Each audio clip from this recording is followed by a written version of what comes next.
Hi hello ನಮಸ್ಕಾರ ರೀ, ಹೆಂಗದಿರಿ? ಎಲ್ಲರಿಗೂ 75ನೇ ಸ್ವಾತಂತ್ರ್ಯ ದಿನಾಚರಣೆಯ ಶುಭಾಶಯಗಳು. ಇವತ್ತಿನ ರೆಸಿಪಿ ಏನಂತಂದ್ರೆ ಪದರ್ ಪುರಿ. ಇದು ಒಂದು ಸ್ವೀಟ್ ರೆಸಿಪಿ. ಇದನ್ನು ಮನೆಯೊಳಗೆ ಈಸಿಯಾಗಿ ಮಾಡೋದು ಹೆಂಗಂತ ನಾನು ಇವತ್ತು ತಿಳಿಸ್ಕೊಡ್ತೀನಿ. ಇದು ಭಾಳ ಕ್ರಿಸ್ಪಿ ಇರ್ತೈತಿ, ಟೇಸ್ಟೂ ಹಂಗೆ ಇರ್ತೈತಿ. ನೋಡೋಣ ನಡೀರಿ ಪದರ್ ಪುರಿ ಮಾಡೋದು ಹೆಂಗಂತ. ಮೊದಲಿಗೆ ಇಲ್ಲೇ ಹಿಟ್ಟನ್ನ ಅದ್ಕೊಳ್ಳೋಣಂತ. ಇಲ್ಲೇ ನಾನು 2 ಬೌಲ್ನಷ್ಟು ಮೈದಾ ಹಿಟ್ಟು ತೊಗೊಂಡೇನಿ. ಆಮೇಲೆ ಇದಕ್ಕೆ ಅರ್ಧ ಬೌಲ್ನಷ್ಟು ಚಿರುಟಿ ರವೆ ಹಾಕಕತ್ತೀನಿ. ಸಣ್ಣ ರವೆ ಇರ್ತೈತಲ್ಲ ಅದು. ಆಮೇಲೆ 1 ಚಿಟಿಕೆ ಅಷ್ಟು ಉಪ್ಪು. ಇದಕ್ಕೆ 1.5 ಸ್ಪೂನ್ನಷ್ಟು ಸ್ವಲ್ಪ ಬಿಸಿ ಇದ್ದಿದ್ದು ಎಣ್ಣೆ ಹಾಕ್ಕೊಳಕತ್ತೀನಿ. ಎಣ್ಣೆ ಹಾಕೋದ್ರಿಂದ ಪದರ್ ಪುರಿ ಭಾಳ ಕ್ರಿಸ್ಪಿ ಆಗ್ತಾವ. ಎಣ್ಣೆ ಹಾಕೋದು ಮರಿಬೇಡ್ರಿ. ಸೊ ನೆಕ್ಸ್ಟ್ ಇಲ್ಲೇ ನಾನು ಕೈಲಿಂದ ಡ್ರೈ ಮಿಕ್ಸ್ ಮಾಡಾಕತ್ತೀನಿ. ಆಮೇಲೆ ಒಂದು ಮುಷ್ಟಿಲೆ ಹಿಂಗೆ ಹಿಡಿದು ನೋಡಿದ್ರೆ ಅದು ಬೈಂಡಿಂಗ್ ಬರಬೇಕು. ನಮ್ಮ ಹಿಟ್ಟು ರೆಡಿ ಆಗೈತಿ ಅಂದಂಗೆ. ಇದಕ್ಕೆ ಸ್ವಲ್ಪ ನೀರು ಹಾಕ್ಕೊಂತ ನಾನು ಚಪಾತಿ ಹಿಟ್ಟಕ್ಕಿನ್ನ ಒಂದು ಸ್ವಲ್ಪ ಗಟ್ಟಿಯಾಗಿ ನಾದ್ಕೋಬೇಕಾಗ್ತೈತಿ. ಇದನ್ನು ಭಾಳ ಮೆತ್ಕ ನಾದ್ಕೋಬೇಡ್ರಿ. ಒಮ್ಮೆ ಸ್ವಲ್ಪ ನೀರು ಹಾಕ್ಕೊಂಡು ನಾದಬೇಕು. ಒಂದು 2-3 ನಿಮಿಷ ಇದನ್ನು ಹಿಂಗೆ ಚಲೋ ತಂಗೆ ಸಾಫ್ಟ್ ಆಗೋ ಮಟ್ಟ ಇದನ್ನು ಮಿದ್ದಬೇಕಾಗ್ತೈತಿ. ನೆಕ್ಸ್ಟ್ ಇದಕ್ಕೆ ಒಂದು ಮುಚ್ಚಳ ಮುಚ್ಚಿ ಒಂದು 5ರಿಂದ 10 ನಿಮಿಷ ರೆಸ್ಟ್ ಮಾಡಕ್ಕೆ ಬಿಡಬೇಕು. ಆಮೇಲೆ ಒಂದು ಬೌಲ್ದಾಗ ನಾನಿಲ್ಲೇ 4ರಿಂದ 5 ಸ್ಪೂನ್ನಷ್ಟು ಅಕ್ಕಿ ಹಿಟ್ಟು ತೊಗೊಂಡಿನಿ. ಇದಕ್ಕೆ 2 ಸ್ಪೂನ್ನಷ್ಟು ತುಪ್ಪ ಹಾಕಿ ಚಲೋ ತಂಗೆ ಸ್ಪೂನ್ಲೆ ಮಿಕ್ಸ್ ಮಾಡಾಕತ್ತೀನಿ. ಕೈಯಿಂದನೂ ಮಿಕ್ಸ್ ಮಾಡ್ಬೋದು. ಇದನ್ನು ಎದಕ್ಕೆ ಉಪಯೋಗಿಸ್ತಾರಂತ ನಾನು ನಿಮ್ಗೆ ಆಮೇಲೆ ಹೇಳ್ತೀನಿ. ನೋಡಿರಿ ಹಿಂಗೆ ಇದನ್ನು ಚಲೋ ತಂಗೆ ಒಂದು 2ರಿಂದ 3 ನಿಮಿಷ ಮಿಕ್ಸ್ ಮಾಡಿ ನಾನು ಸೈಡ್ ಇಡಾಕತ್ತೀನಿ. ನೆಕ್ಸ್ಟ್ ನೋಡೋಣ ಹಿಟ್ಟು ನೆನೆದೈತಿ ಇಲ್ಲ ಅಂತ. ಹಿಟ್ಟು ನೆನೆದೈತಿ ಮತ್ತು ನಾದ್ಕೊಂಡಿದ್ದನ್ನು ಇನ್ನೊಂದು ಸ್ವಲ್ಪ ಸಾಫ್ಟ್ ಮಾಡ್ಕೊಳಕತ್ತೀನಿ. ನೆಕ್ಸ್ಟ್ ಹಿಟ್ಟನ್ನು ಒಂದು 5ರಿಂದ 6 ಭಾಗ ಮಾಡಿ ಒಂದು ದೊಡ್ಡ ಲಿಂಬೆಹಣ್ಣಿನ ಸೈಜ್ನಷ್ಟು ನಾನು ಉಳ್ಳಿ ಮಾಡ್ಕೊಂಡು ಇಟ್ಕೊಳಕತ್ತೀನಿ. ಈಗ ಇವನ್ನು ಲಟ್ಟಿಸ್ಕೊಳ್ಳೋಣ ಅಂತ ಒಂದು ಉಳ್ಳಿ ತೊಗೊಂಡೆ ನಾನು. ಇದಕ್ಕೆ ಸ್ವಲ್ಪ ಒಣ ಹಿಟ್ಟು ಹಚ್ಚಿ ಎಷ್ಟಾಗ್ತೈತಲ್ಲ ಅಷ್ಟು ತೆಳ್ಳಗೆ ಲಟ್ಟಿಸ್ಕೋಬೇಕು. ಹಿಟ್ಟು ಸ್ವಲ್ಪ ಗಟ್ಟಿನೇ ಐತಿ, ಆದರೂ ಟ್ರೈ ಮಾಡ್ಬೇಕು ತೆಳ್ಳಗೆ ಲಟ್ಟಿಸ್ಕೊಳಕ್ಕೆ. ಎಷ್ಟಾಗ್ತೈತಲ್ಲ ಅಷ್ಟು ತೆಳ್ಳಗೆ ಲಟ್ಟಿಸ್ಕೋಬೇಕು. ಇದನ್ನು ನಾನು ಇಲ್ಲೇ ಒಂದು ದೊಡ್ಡ ರೌಂಡು ಅಂದರೆ ಚಪಾತಿಗಿನ್ನ ಸ್ವಲ್ಪ ದೊಡ್ಡ ಸೈಜ್ನಷ್ಟು ಲಟ್ಟಿಸ್ಕೊಳಕತ್ತೀನಿ. ಇದು ಎಷ್ಟು ತೆಳ್ಳಗೆ ಲಟ್ಟಿಸ್ತೇವಲ್ಲ ಅಷ್ಟು ಪುರಿ ಪದರ್ ಬರ್ತಾವೆ. ಬೇಕಿದ್ರೆ ಸ್ವಲ್ಪ ಒಣ ಹಿಟ್ಟು ಹಚ್ಕೊತ ಇದನ್ನು ಲಟ್ಟಿಸ್ಕೋಬೇಕು. ಎಷ್ಟು ದೊಡ್ಡದಾಗ್ತೈತಲ್ಲ ಅಷ್ಟು ದೊಡ್ಡ ಲಟ್ಟಿಸ್ರಿ. ಎಷ್ಟು ಸಾಧ್ಯ ಐತಲ್ಲ ಅಷ್ಟು ತೆಳ್ಳಗೆ ಲಟ್ಟಿಸ್ರಿ. ನೋಡಿರಿ ನಾ ಈಗ ಒಂದು ರೆಡಿ ಮಾಡಿಟ್ಟೇನಿ. ಇಷ್ಟು ತಿನ್ನಿದ್ರೆ ಸಾಕು. ಇದನ್ನು ಒಂದು ಪ್ಲೇಟ್ ಒಳಗೆ ಹಾಕಿ ಹಂಗೆ ನಾನು ಎಲ್ಲನೂ ಲಟ್ಟಿಸ್ಕೊಳಕತ್ತೀನಿ. ಉಳ್ದಿದ್ದೂ ನೋಡಿರಿ ಎಲ್ಲನೂ ನಾನು ಹಿಂಗೆ ತೆಳ್ಳಗೆ ಲಟ್ಟಿಸ್ಕೊಂಡು ರೆಡಿ ಮಾಡ್ಕೊಂಡು ಇಟ್ಕೊಳಕತ್ತೀನಿ.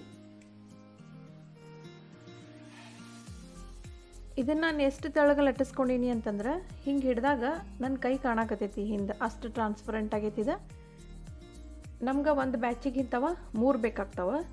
ಈಗ ಇದನ್ನು ಒಂದು ಮನೆ ಮೇಲೆ ಹಾಕ್ಕೊಂಡು ನಾನು ಇದಕ್ಕಾಗಿಲ್ಲ ಏನು ಮಾಡಿ ಇಟ್ಕೊಂಡಿದ್ನಲ್ಲ ಅಕ್ಕಿ ಹಿಟ್ಟು ಮತ್ತು ತುಪ್ಪ ಹಾಕಿ ಕಲಸಿ ಅದನ್ನು ನಾನು ಎಲ್ಲ ಕಡೆ ಹಚ್ಕೊಳಕತ್ತೀನಿ.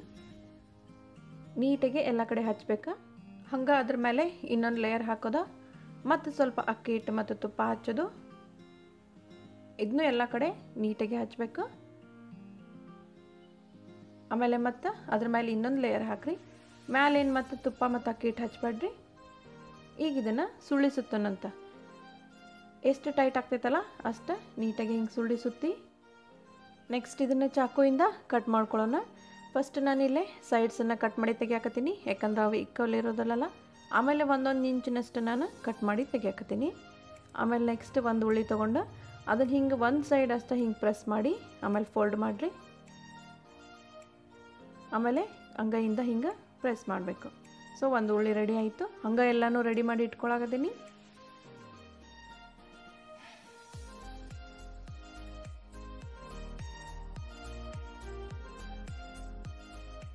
ಎಲ್ಲ ರೆಡಿ ಮಾಡಿ ಇವನ್ನ ಒಂದು ಪ್ಲೇಟಿಗೆ ತೆಗಿಯಾಕತ್ತೀನಿ. ಈಗ ನೆಕ್ಸ್ಟ್ ಇವನ್ನ ಲಟ್ಟಿಸ್ಕೊಳ್ಳೋಣಂತ. ಲಟ್ಟಿಸ್ಕೊಳ್ಳೋ ಮುಂದೆ ಬೇಕಾದ್ರೆ ಒಣ ಹಿಟ್ಟು ಹಚ್ಚಿರಿ, ಇಲ್ಲಾಂದ್ರೆ ಹಂಗಾನು ಲಟ್ಟಿಸ್ಕೋಬೋದು. ಇಷ್ಟು ದೊಡ್ಡದ ಲಟ್ಟಿಸ್ರಿ. ಆಮೇಲೆ ಇಷ್ಟು ಥಿಕ್ನೆಸ್ ಇಷ್ಟೇ ಇರಲಿ. ಹಂಗೆ ಎಲ್ಲನೂ ಲಟ್ಟಿಸಿ ನಾನು ರೆಡಿ ಮಾಡಿ ಇಟ್ಕೊಳಕತ್ತೀನಿ. ನೆಕ್ಸ್ಟ್ ಇವನ್ನ ಫ್ರೈ ಮಾಡ್ಕೊಳ್ಳೋಣಂತ. ಇಲ್ಲೇ ಎಣ್ಣೆ ಬಿಸಿ ಇಟ್ಟೀನಿ, ಒಂದೊಂದು ಹಾಕಿ ಫ್ರೈ ಮಾಡ್ಕೊಳಕತ್ತೀನಿ ನಾನು. ಆಮೇಲೆ ಒಂದು ಸ್ಪೂನ್ಲೆ ಮೇಲೆ ಈ ರೀತಿ ಬಿಸಿ ಎಣ್ಣೆ ಹಾಕ್ಕೊಂತ ಇರ್ಬೇಕು. ಹಿಂಗೆ ಬಿಸಿ ಎಣ್ಣೆ ಹಾಕೋದ್ರಿಂದ ಏನಾಗ್ತೈತಿ ಪೂರಿ ಆದಷ್ಟು ಪದ್ರ ಬಿಟ್ಕೋತಾವೆ, ಆಮೇಲೆ ಕ್ರಿಸ್ಪ್ ಆಗ್ತಾವೆ. ಆಮೇಲೆ ಗ್ಯಾಸನ್ನು ನಾನಿಲ್ಲೇ ಲೋ ಫ್ಲೇಮ್ ಇಟ್ಕೊಂಡೇನಿ. ಎಣ್ಣೆ ಜಾಸ್ತಿ ಬಿಸಿ ಮಾಡಬೇಡ್ರಿ, ಅವು ಬೇಗ ಕರಿತಾವೆ. ಆಮೇಲೆ ಕ್ರಿಸ್ಪ್ ಆಗೋದಿಲ್ಲ, ಒಳಗೆ ಹಸಿನೇ ಇರ್ತಾವೆ. ಭಾಳ ಕ್ವಾಂಟಿಟಿ ಒಳಗೆ ಫ್ರೈ ಮಾಡೋದಿತ್ತಂದ್ರೆ ಸ್ವಲ್ಪ ಎಣ್ಣೆ ಭಾಳಷ್ಟನ್ನು ಹಾಕಿ ಫ್ರೈ ಮಾಡ್ಕೊರಿ. ಒಂದೊಂದು ಬ್ಯಾಚಿಗೆ ಏನಿಲ್ಲ ಅಂದ್ರೆ ಒಂದು 3ರಿಂದ 4 ಫ್ರೈ ಮಾಡಿ ತೆಗಿಬೋದು. ನೋಡಿರಿ ಇದು ರೆಡಿ ಆಗೈತಿ. ಈ ರೀತಿ ಲೇಯರ್ ಬಿಟ್ಕೊಂಡೈತಿದ್ದು ನಾನು ಬಿಸಿ ಎಣ್ಣೆ ಮೇಲೆ ಹಾಕಿದ್ರಿಂದ. ನೆಕ್ಸ್ಟ್ ಇದೇ ರೀತಿ ನಾನು ಎಲ್ಲನೂ ಫ್ರೈ ಮಾಡಿ ತೆಗಿಯಾಕತ್ತೀನಿ. ಇವನ್ನ ಇದೇ ರೀತಿ ಲೋ ಫ್ಲೇಮ್ ಒಳಗೆ ಮೇಲೆ ಎಣ್ಣೆ ಹಾಕ್ಕೊಂತ ಫ್ರೈ ಮಾಡಿದ್ರೆ ಅಟ್ಲೀಸ್ಟ್ ನೀವು 1 ಮಂತ್ ಮಟ್ಟ ಆದರೂ ಇಟ್ಕೊಂಡು ತಿನ್ಬೋದು, ಬೇಗ ಹಾಳಾಗೋದಿಲ್ಲ. ನೋಡಿರಿ, ಎರಡನ್ನೂ ನಾನು ಫ್ರೈ ಮಾಡಿ ತೆಗಿಯಾಕತ್ತೀನಿ. ಈ ಫ್ರೈ ಮಾಡಿದ ಪೂರಿನ ಸಕ್ರೆ ಪಾಕದಾಗ ಡಿಪ್ ಮಾಡ್ಕೋಬೇಕಾಗ್ತೈತಿ. ನೆಕ್ಸ್ಟ್ ಪಾಕ ಮಾಡ್ಕೊಳ್ಳೋಣಂತ 2 ಬೌಲ್ನಷ್ಟು ಸಕ್ರೆ ತೊಗೊಂಡಿನಿ. ಆಮೇಲೆ ಅರ್ಧ ಬೌಲ್ನಷ್ಟು ನೀರು ಹಾಕಿ ಚಲೋ ತಂಗಿ ಮಿಕ್ಸ್ ಮಾಡ್ಕೊಳಕತ್ತೀನಿ ಸ್ಪೂನಿಂದ.